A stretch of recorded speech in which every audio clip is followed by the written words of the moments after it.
You got to respect one thing about Daniel Pineda. It's that this dude loses all sense of a gas tank after like 8 minutes in the cage, right? But he doesn't give up on himself, right? There was a couple times where he got clipped in the breadbasket where he could have just wilted over and been like, I don't want to fight. There was a couple times where he felt it and was like, ooh, took a couple steps back, and then the referee was like, bro, you got to fight. And he's like, bro, I am fighting. Just give me a second. You know what I'm saying? He stayed in there for 15 minutes against Alex Caceres, and he couldn't put him away. You want to know why, AJ? Because they say when you hurt your opponent, a wounded opponent is the most dangerous version of your opponent that exists. And I think Alex Caceres, Bushido, Bruce Lee, martial artist mentality, I think that's what kind of saved him from getting knocked out a couple times, man, because Pineda was swinging for the fences, bro. What do you think? And another point in which I'm glad a last-second knockdown doesn't steal the round for Pineda on this one, because Bruce Lee were a win in the fight, like you said. Amazing shots to the bread back. Those left kicks to the liver are one of the most painful hits you can see, and we even saw it on Pineda's face. He curls over a little, points, smiles, and goes, "Oh shit, yeah, that got me." And Caceres, to his point, lit him up a good 3-4 more times to that breadbasket. So Caceres is an absolute dog, man. But like you said, dangerous, and you can see it in it. He started smiling a little bit. He's like, okay, now this is a scrap. Now I'm actually hurting. Now I'm seeing a little bit of stuff. Now this is fun. And I don't remember who got the fight of the night. Do you, Derek? Yeah, it was this fight.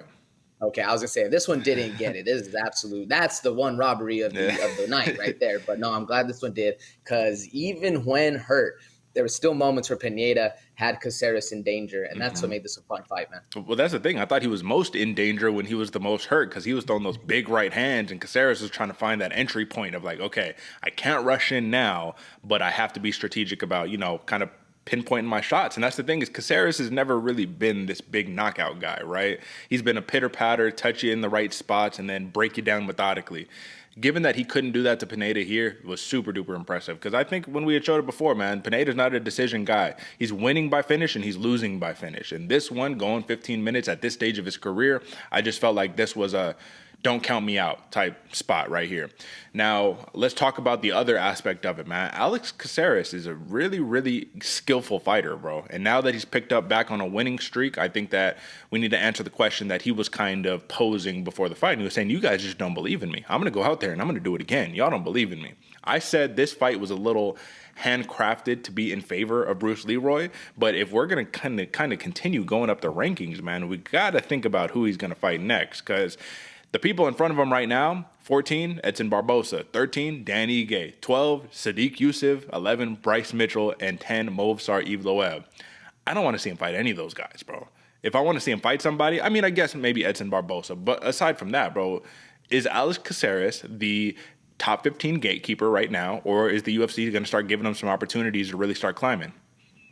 I think they're going to really start pushing for this guy, especially with the character he presents, the flashy style, the willingness to engage and put yourself in danger. I think they're going to really start promoting Caceres. But to your point, Derek, in that top 15 to top 10, I don't really see many of the fights I'm clamoring for. Now, I mean, we haven't seen this guy fight in a while. I'm not exactly sure what's going on with him, but Ninja Chikadze, excuse me, while I started through that one.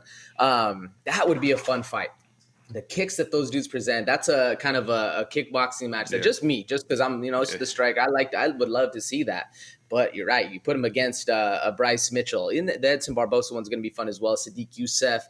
Those are all a little more challenging fights, and not necessarily ones that I could see being promoted to the highest extent for Alex Caceres. Obviously, unless there's finishes going, but it's a lot of danger in that top 10, even, going above that top 5, the whole top 15 adds a lot of different aspects for Alex Caceres that we have seen exploited in the past, and hopefully he won't crumble like, the potential has been.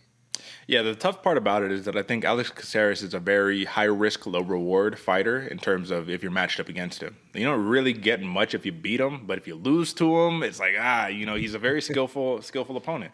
So, yeah, I agree. Giga Chikadze could be definitely a good fight for Caceres, but here's the one thing that I want to touch on before we move on, man. Alex Caceres thrives the best when he fights his fight, when he flows through his fight. I think he did get drawn into a little bit of a dogfight against Pineda, and that kind of worries me against some of these other guys at the higher echelon, because if they could pull him out of his game plan that easy, I mean, things start going awry when you're not that floating, moving type fighter, and that's what gives people problems right there. So big win by Bruce Leroy, valiant performance by both fighters, and a true fight of the night performance right there.